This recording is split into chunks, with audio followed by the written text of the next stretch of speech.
श्री गुरु ब्रह्मा महिमालेक शरण। श्री गुरु ब्रह्मा महिमालेक शरण। श्री गुरु ब्रह्मा महिमालेक शरण। गुरु कृपा यूट्यूब चैनल तरफरु आपण मानकु स्वागत जनाई आरंभ करने को जाउछि 2025 मसीहा सेप्टेम्बर मासरे मासिक राशिफल। एही राशिफल आरंभ करने पूर्वरु आपण मानकु मोर विशेष अनुरोध, जेउ माने प्रथम करी आमर एही चैनल को आसिछंती सेमाने गोटिए सब्सक्राइब करंतु ओ पाखरे आसुथिबा बेल आइकन को दबाई दियंतु, जहा द्वारा कि आमर जेउ समय रे वीडियो अपलोड हेबो सर्वप्रथमे आपणक पाखरे पहुंची पारिबो। आपण मानकु एही ठारे मु कहि रखुची, जेउ मानकर विवाह विलंब हेलानी, बहु चेष्टा करी सेमानकर विवाह होई पारु नाही, किंबा कौनसी ठारे आपण चाकरी करी मध्य हैरान हेउछंती, चाकरी सकाशे आपण बारंबार चेष्टा करी मध्य फेल हेउछंती, सेमानकर जन्म तारीख, जन्म समय ओ जन्म स्थान निम्न रे जेउ मेल आईडी दिया जाइछि सेई मेल आईडी रे ताहा प्रेरण करंतु। आम्बे ताहा गणना करी आपण मानकु जणाई देबु। आसंतु एबे जानिबा 2025 मसीहा सेप्टेम्बर मासरे मकर राशि मासिक राशिफल। एही मकर राशि राशि चक्रर दशम राशि। ए राशिर अधिपति शनि महाग्रह और मंगल महाग्रह एही राशि रे उच्च ग्रह।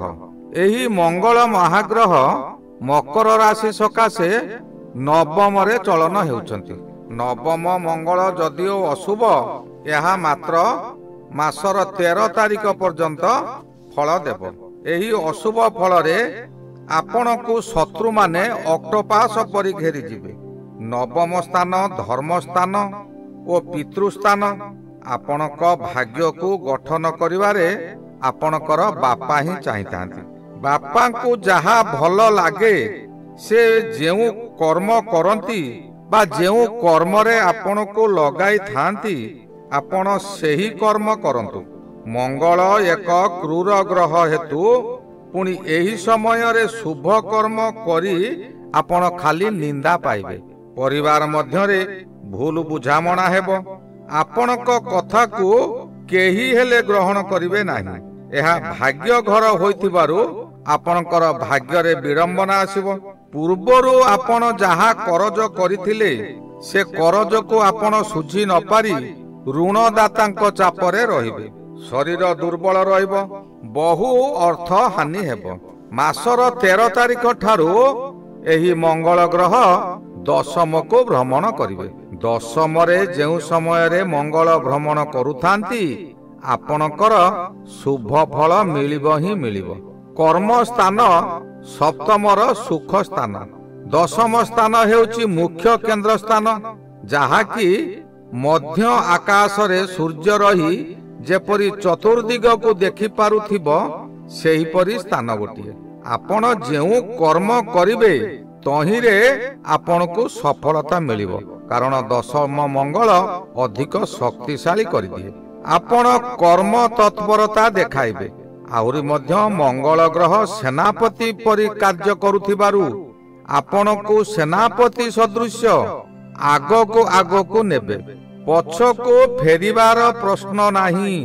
एही समय रे जेउ माने राजनीति कर्म करुछंती सेमानंकर पदोन्नति होई पारे, किंबा उच्च अधिकारी राजनीतिर उच्च अधिकारी माने आपणक उपरे प्रशंसा करी आपणकु बहु उच्च को नेबे। जेउ माने खेल कूद करुछंती सेमाने मध्य अचानक उच्च को जिबे। खेल खूब भल करि पारिबे, पुरस्कृत हेबे, देश विदेश रे प्रशंसा पाइबे। उच्च अधिकारी ठारू बड़ बड़ काम हाथ को नेई दायित्व सहकारे संपादना करी आपण पुरस्कार मध्य पाई पारंती। बहु कष्ट काम को आपण अति सहजरे करदेई पारिबे। एही समय रे आपण को बुध ग्रह मध्य साहाय्य करिवो। बुध ग्रह अष्टम रे भ्रमण करूछंती। अष्टम रे बुध भ्रमण करुथिबा समय रे आपण जहा चाहिबे ताहा करि पारिबे। व्यवसाय करुथिबा व्यक्ति मानकर प्रचुर व्यवसाय रे लाभ हेबो। यार कारण है बुध हेउची वाणी ग्रह। आपण जेउपरि कथावार्ता करिवे बुध ताहा ही परिचालित करे। एणु आपणकर यही समय कथावार्ता रे मधुरता आसीबो। एणु ग्राहक माने आपण को छाड़ी अन्य कौनसी आड़े जिबे नाही। निज प्रचेष्टा रे आपण उच्च को उन्नीत हेबे। जेउ मानकर बहु दिन धरी विवाह प्रस्ताव आसी बारंबार विवाह भांगी जाउची सेमानकर विवाह जोग एही समय रे अछि। विवाह प्रस्ताव आसीबो एही समय रे आपनकर विवाह मध्य होई जाई पारे। अचानक विवाह प्रस्ताव आसीबो आपण विश्वास करि नथिबे हठात गोटे प्रस्ताव आसीबो आ सेही प्रस्तावटी स्थिरीकृत होई आपनकर विवाह होई जिवो। चाकरी करूथिबा व्यक्ति माने जेउ माने ऑफिस रे चाकरी करिसंती सेमानकर एही समय रे पदोन्नति हेबो। कारण आपनकर कहिबार शैलीटा बदली जाइतिबो। सहिबा शक्ति मध्य बढ़ितिबो। जेउ व्यक्ति सह्य करे प्रत्येक कथा को सह्य करे क्रोधित हुए नाही से व्यक्तिर निश्चय सर्वदा उन्नति हुए। जेउ मानकर बहु दिन धरी संतान कष्ट हेउची सेमानक सकाशे शुभ समय आसीगला। एही समय रे बुध ग्रहंकर शांति पूजा कले आपणकर संतान प्राप्ति होई पारे। शनि महाग्रह मध्य एही समय रे तृतीय रे भ्रमण करूछंती। तृतीय शनि वरदान सदृश फल दिए।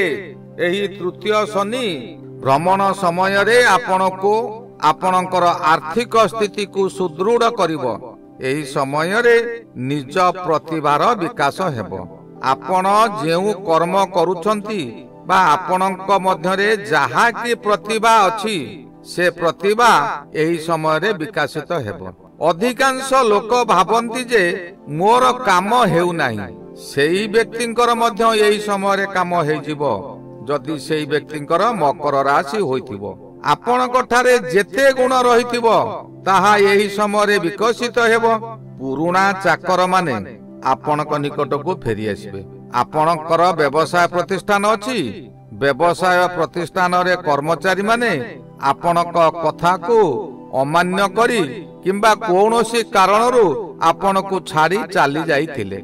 एही समय रे पुणी सेमाने आपणक निकट को फेरी आसीबे। आ आपण सेमानक जरिया रे बहु कार्य हासिल करिवे। प्रत्येक कार्य को आपणकर स्वीकृति मध्य मिलिबो। शरीर रे अमाप शक्ति जागृत हेबो। भीम परि मन रे बल आसीबो।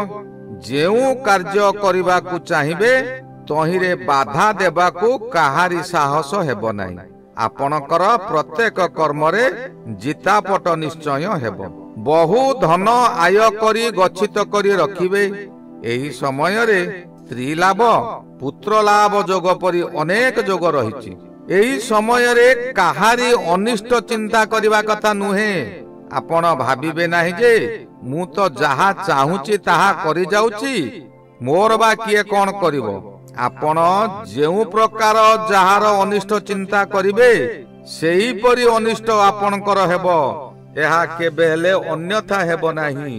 राहु महाग्रह द्वितीय रे रही एही फल को देबे। जेउ समय रे राहु महाग्रह द्वितीय रे भ्रमण करूथांती ताहा पुणी एही शनिकर गृह रे।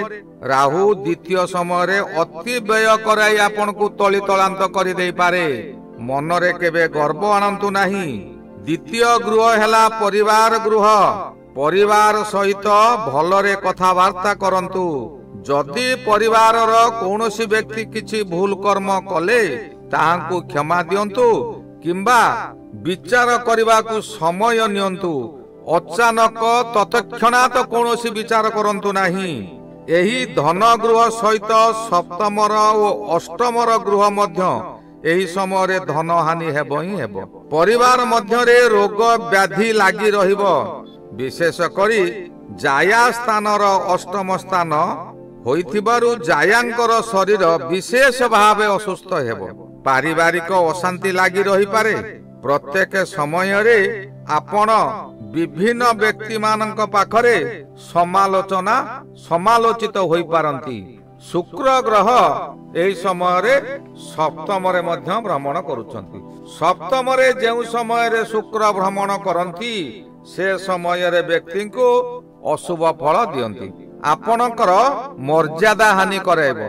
आपण जदि काहारी सहित उच्च बाचरे कथा हुंती आपणकर मर्यादा हानि हेबो। आपण को केही खातिर करिवे नाही। अस्थिरता आपणकर लागी रहिबो। केते बेले हेले आपणकर देह भल रहिबो नाही। आपण विचलित न होई शांत रुहंतु।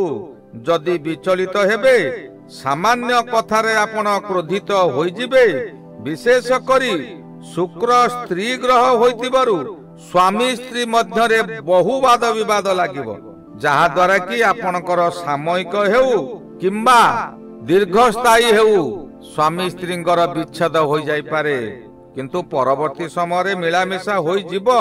मन को अस्थिर कले फल विपरीत होई स्थायी विच्छेद होई जिवो। मन को केबे हेले अस्थिरता करंतु नाही। 14 तारीख ठारू शुक्र महाग्रह अष्टम को भ्रमण करिवे। अष्टम शुक्र आपण को शुभ फल देव। अष्टम शुक्र भ्रमण समय रे खाली सुख ही सुख मिले। आकस्मिक भावे कौनसी स्थान रु उत्तराधिकारी भावे संपत्ति प्राप्त हो जाई पारे। विशेष करी कौनसी नारी बांधवी द्वारा यही अर्थ मिलिबो किंबा कौनसी नारी द्वारा आपणकर समाधान बाट को जाई पारिबे। सावधान अबाट को गोड़ न देई सत बाट रे रुहंतु। से अर्थ आपणकर बहु कार्य रे लागिबो। आपणकर धन दिन को दिन वृद्धि हेबो। रवि महाग्रह अष्टम रे भ्रमण करूछंती। अष्टम रवि हेउची शारीरिक बाधा दिए। तेणु अष्टम रवि समय रे आपण सावधान होई रहिबा दरकार। निज शरीर प्रति अधिक यत्नशील हुंतु। नचेत आपणकर शरीर असुस्थ हेबो। आपण जेते चेष्टा कले मध्य एही समय रे आपणकर प्रियजन माने आपण को भल पाइबे नाही। आपणकर कथा को भूल बुझिबे। आपणकर मुंड विचलित होई आपण पागल प्राय होई जिवे। दुख परे दुख आसीबो। जहा द्वारा निजे आपण कोन करिवे स्थिर करि पारिबे नाही। अन्य मनस्क होई जिवे। रास्ता दुर्घटना घटी पारे। एही समय रे आपणकर कोनोसे ना कोनोसी लिंगगत रोग सृष्टि होई पारे। कारण अष्टम स्थान हेउची लिंग स्थान। काल पुरुषर लिंग स्थान। आहुरी गोटिए कथा यही समय रे आपणकर बंधु बांधव हुंतु किंबा प्रियजन हुंतु काहारी ना काहारी शुद्धि काम रे आपण योगदान करी बहु अर्थ हानि करिवे। जाऊ जान थाउ मान यही नीति को आपण आपणेबे। मासर 17 तारीख ठारू रवि नवम को जिबे। नवम स्थान हेउची धर्म स्थान। नवम रे रवि भ्रमण करुथिबा समय पूर्वरु जो शत्रु माने थिले से माने अधिक बलवान होई जिबे। आपण को बहु हैरान करिवे। हेबा काम आपणकर होई न पारिबा कारणरु मन रे वितृष्णा आसीबो ओ मन रे क्रोध भाव जागृत हेबो। जहा द्वारा आपण धर्म अधर्म किछि जानि पारिबे नाही। हताश रे आपण जहा करिवे ताहा ही भूल प्रमाणित हेबो। आपण सर्वदा सतर्क रुहंतु। मन को स्थिर रखंतु। तेबे जाई आपणकर अशुभ ग्रह मानकर फल आपण को मिलिबो नाही। एही गला 2025 मसिया सेप्टेम्बर मासरे मकर राशि मासिक राशिफल। श्री गुरु ब्रह्म महिमा अलेख शरण। श्री गुरु ब्रह्म महिमा अलेख शरण। श्री गुरु ब्रह्म महिमा अलेख शरण।